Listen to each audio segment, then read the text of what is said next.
topic naman natin sa araw na to guys ay tungkol naman sa blaming others or paninisi natin sa ibang tao, no? Kasi aminin man natin o hindi, maraming mga tao na ganito ang pag-uugali, no? Na sila yung nagkasala, sila yung nagkamali, pero ang ginagawa nila, ibinibintang nila or ipinaparatang nila sa iba yung pagkakamali na sila mismo ang may gawa, no? So, tatalakayin natin sa video na to guys, no? Kung bakit nga ba, ano nga ba ang dahilan ng mga tao na ito, kung bakit yung pagkakamali nila ay ibinibintang nila sa iba. Parang ang dali lang sa kanila na manisi ng ibang tao, no? Sa kasalanan na sila mismo ang may gawa, no? Alam naman natin guys na sa panahon talaga natin ngayon guys, no? Naglipan na yung mga narcissistic people, yung mga narcissistic behavior ng mga tao, no? Kadalasan talaga ng gumagawa nito mga narcissist, no? Ito talaga ang isa sa mga gawain ng narcissist na kapag sila nagkasala, kapag sila nagkamali ay ibinibintang nila sa iba, no? Bakit nga ba ginagawa nila yung ganitong gawain, no? Isa na talaga sa dahilan dyan, hindi nila kayang panagutan kung ano man yung mga kasalanan na ginawa nila, di ba? Hindi nila kaya yung responsibility ng pagkakamali nila. Ayaw nilang i-take yung responsibility sa sariling pagkakamali nila, no? Kaya madali lang sa kanila na ibintang sa iba kasi alam na natin, no, itong mga narcissist na tao na ito ay feeling perfect yan sila, no? Kumbaga, ayaw nila na isipin ng tao na sila ay nagkamali, ayaw nila na isipin ng tao na sila ay katulad lang din ng iba na hindi perfecto kasi gawa ng tao tayo, hindi tayo perfecto. Talagang nagkakamali tayo, no? Pero ayaw nila na makita ng tao ito kasi itong mga narcissist na ito, mga mayayabang yan sila, no? Kumbaga napakataas ng ego nila. Gusto nila tingalain sila ng tao dahil gusto nila ang tingin ng tao sa kanila, mataas sila, matalino sila, magaling sila, perfect sila, yun ang gusto nila. Pero kapag nagkamali sila, hindi nila kayang aminin yan sa sarili nila na may pagkakamali sila. Kaya ang ginagawa nila, humahanap sila ng paraan kung sino yung pagbintangan nila, kung kanino nila ibibintang yung pagkakamali nila, no? Ganyan ang ugali ng mga narcissist, no? Kasi nga, ayaw nga nila na isipin ng mga tao na sila ay may katangahan din, gawa ng tao tayo. Kahit aminin man natin o hindi guys, no? Talagang darating talaga yung pagkakataon na nagkakamali at nagkakamali talaga tayo kasi nga gawa ng tao tayo, hindi tayo perfecto, lalo na kung tayo hindi tayo humihingi ng guidance kay God, lalo na kung tayo hindi tayo nagpipray, no? Kumbaga walang patnubay ni God yung mga decisions natin, yung mga choices natin sa buhay. Hindi imposible na magkamali tayo, gawa ng ang kakayahan natin, ang kaalaman natin ay limited lang, di ba? Yung pangunawa natin limited lang, kaya hindi imposible na bawat decisions na gagawin natin sa buhay natin ay magkakamali at magkakamali tayo. Pero yan ay normal sa atin bilang isang tao kasi tulad ng sinabi ko, imperfect tayo kasi tao tayo, di ba? Darating talaga yung pagkakataon sa atin na nagkakamali tayo bilang tao kasi nga limited lang ang pangunawa natin, limited lang ang kakayahan natin, di ba? Limited lang ang karunungan natin, kaya talagang dumarating yung pagkakataon na talagang nagkakamali tayo. Pero yan ay normal lang na pangyayari yan sa buhay ng isang tao na katulad natin. Ang hindi lang normal ay yung sariling pagkakamali mo, ibibintang mo sa iba. Yan ang hindi normal na gawain ng tao, no? Kasi yung gawain na yan ay malinaw na indikasyon or malinaw na palatandaan na ikaw ay immature na tao, na ikaw ay isip bata kasi hindi mo kayang panagutan yung responsibility ng pagkakamali mo, di ba? Kaya madali lang sa'yo na magbintang sa iba kasi mahina ang loob mo kasi wala kang kakayahan na bigyan ng solusyon kung ano man yung problema mo, di ba? Sa halip na humanap ka ng solusyon kung ano man yung mga pinagdadaanan mo, kung ano man yung mga pagkakamali mo sa buhay, di ba? Gawan mo ng paraan kung paano mo masolusyonan, di ba? Dapat ang normal na tao ganun mag-isip, no, na kapag ikaw nagkamali, gumawa ka ng hakbang, gumawa ka ng paraan kung paano mo maitama yung pagkakamali mo. At saka ang pagkakamali mo na yan ay dapat ay tingnan mo yan bilang opportunity para magkaroon ka ng personal growth. Kasi kung ikaw matino kang mag-isip, yung pagkakamali mo, gawin mong stepping stone yan para mag-grow ka as a person. Kasi ang normal na pag-iisip ng tao kapag nagkamali ka, pag-aralan mo yung mga gawain mo kung saan ka nagkamali, di ba? Para maitama mo siya, para sa susunod na gawin mo ay magaling ka na, di ba? Sa susunod na gawin mo, hindi ka na magkamali. Kung hindi, tama na ang gagawin mo dahil napag-aralan mo na siya. Nag-grow ka na as a person. Dapat ganun ang mindset natin na kapag nagkamali tayo ay gawin nating opportunity ito, no? Gamitin natin itong pagkakamali natin para maging opportunity ito para tayo ay mag-grow bilang isang tao, no? Anong sabi sa atin sa Bible kung bakit hindi tayo dapat mangbintang ng tao, no? Ang sabi dito sa Romans chapter 2 verse 1 to 2, therefore you have no excuse, O man, every one of you who judges, for in passing judgment on another, you condemn yourself. Because you the judge practice the very same things. We know that the judgment of God rightly falls on those who practice such things, di ba? Nakasaad nga dito na huwag daw tayong manghusga o wag daw nating akusahan yung kapwa natin, di ba? Kasi yun daw ipinasa natin na panghuhusga or paghatol sa kapwa natin ay parang hinatulan na rin natin yung sarili natin, no? Kung ano daw yung judge na pinractice natin sa kapwa natin, ganun din ang mangyayari sa atin. I-judge din tayo katulad ng pag-judge natin sa ibang tao, kaya dapat ito ay iwasan natin. At saka, nakasaad din yan dito sa Matthew chapter 7 verse 1 to 5, judge not that you may be not judged, for with the judgment you pronounce you will be judged, and with the measure you use it will be measured to you. Why do you see the speck that is in your brother's eye, but do not notice the log that is in your own eye? Or how can you say to your brother, let me take the speck out of your eye, when there is the log in your own eye? You hypocrite, first take the log out of your own eye, and then you will see clearly to take the speck out of your brother's eye. Diba? Nakasaad nga dito.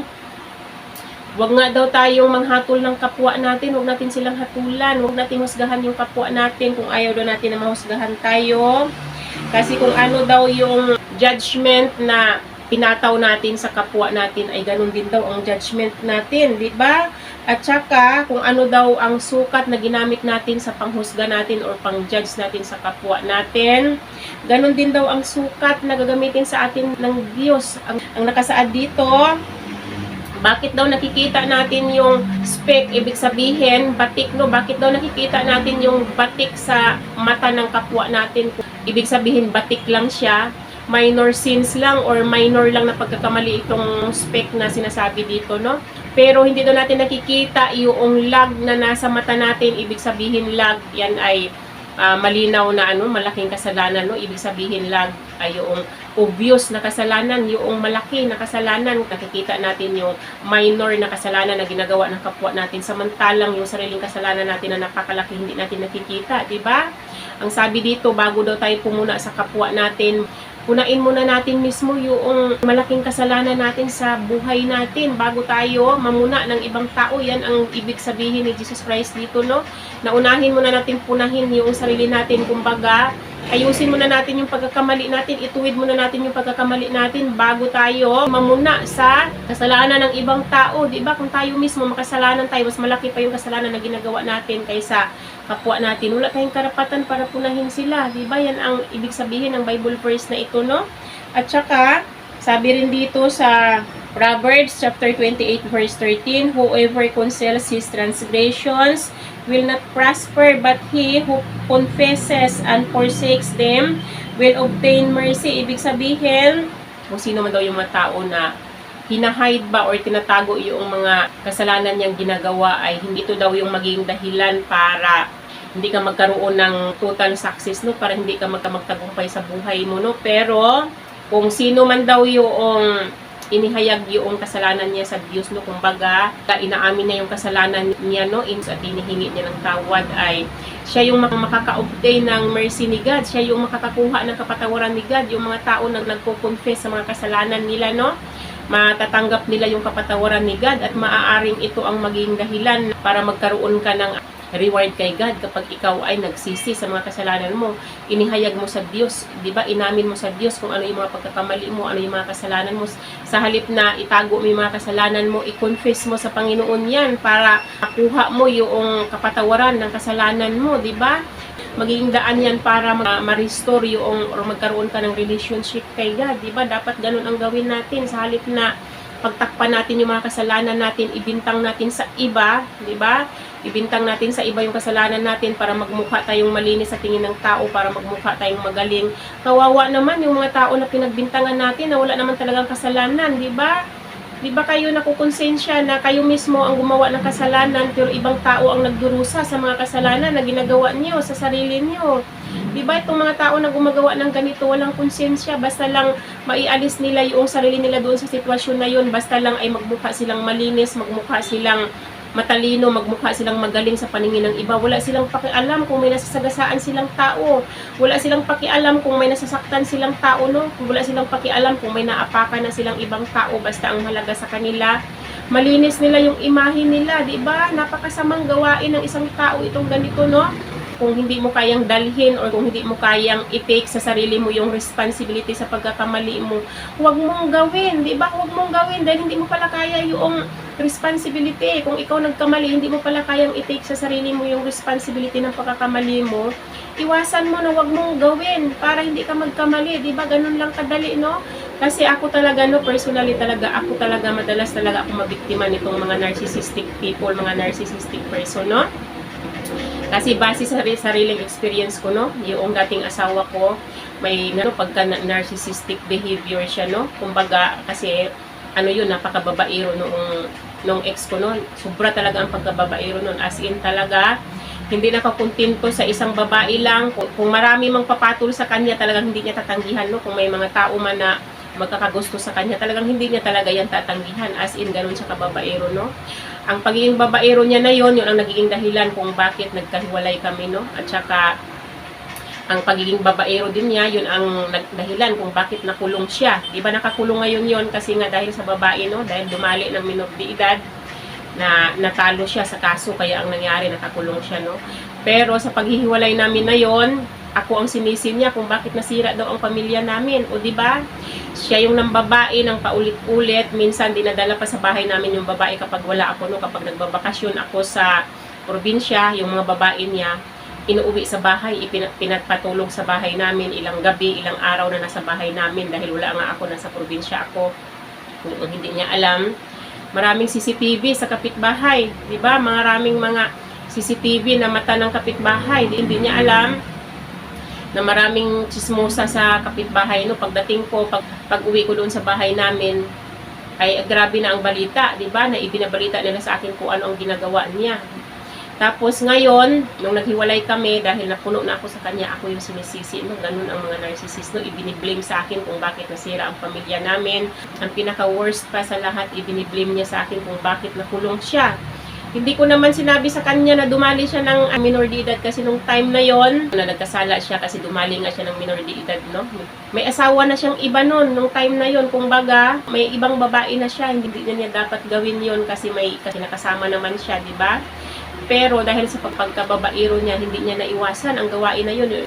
Yung pagkababaero niya, yun ang nagpahamak sa kanya, no. Pero ang lahat ng nangyari sa buhay niya, isinisisi niya sa akin hanggang ngayon. Hindi siya makamove on kasi kung hindi ko daw siya iniwan, hindi daw mangyayari sa kanya yung ganon. Hindi niya naisip mismo sa sarili niya kung bakit kami naghihiwalay, dahil sa masamang gawain niya, dahil sa kawalan niya ng respeto sa akin, dahil sa kawalan niya ng pagmamahal sa pamilya niya, no. Hindi niya pinapahalagahan yung pamilya niya.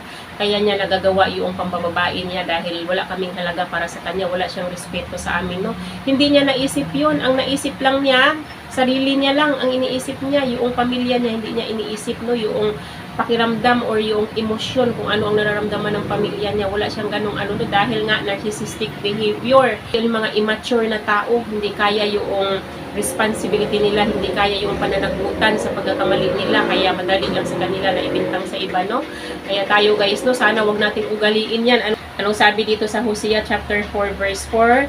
Yet let no one contend and let none accuse, for with you is my contention. Diba? Sinabihan nga tayo na wag daw tayo makipagtalo at saka wag daw tayo magparatang sa kapwa natin para hindi bumalik sa atin yung mga masamang gawain natin, no. Kasi ang nakasaad sa Bible, do to others what you would have them do to you, diba? Para hindi bumalik sa atin yung masamang ginawa natin sa kapwa natin, ay huwag natin gawin sa kanila, diba? Yan ang golden rule na kung ano yung ginawa mo sa kapwa mo, babalik sa'yo, diba? Ganun mismo ang mangyayari sa'yo, no. Kaya sana maiwasan natin yung masamang gawain natin, na huwag tayong mang-blame ng ibang tao. Ang gawin natin, i-take natin sa sarili natin yung accountability ng pagkakamali natin, i-embrace natin yung pagkakamali natin, kasi tulad ng sinabi ko, normal sa atin na tao yun na nagkakamali tayo dahil hindi tayo perfect, di ba? Limited lang lahat ng kaalaman natin, limited lang lahat ng karunungan natin, di ba? Limited lang lahat ng pangunawa natin. Kaya talagang hindi imposible na magkamali tayo.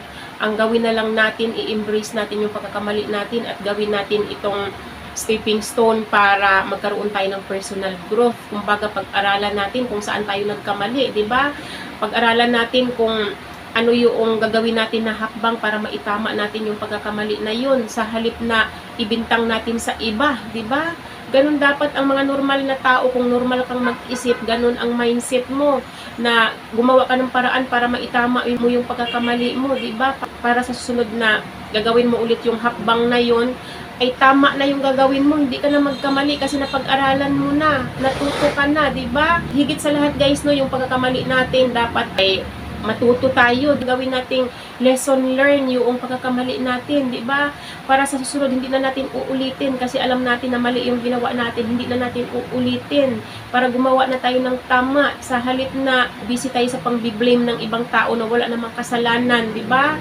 Makonsensya naman tayo sa mga tao na pinagbintangan natin na wala naman talagang kasalanan kung hindi tayo mismo ang gumawa, di ba?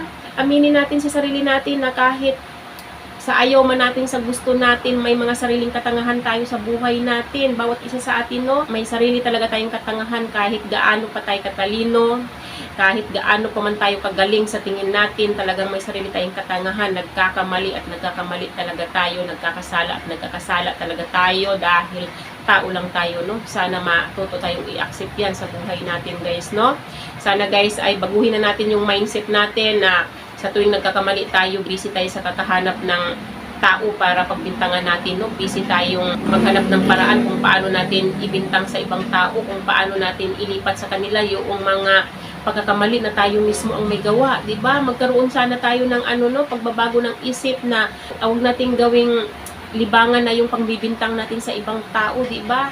Baguhin na natin yung pag-iisip natin, itama natin yung pag-iisip natin para hindi tayo magkasala sa Diyos, para maging kalugod-lugod tayo sa paningin ng Diyos, no?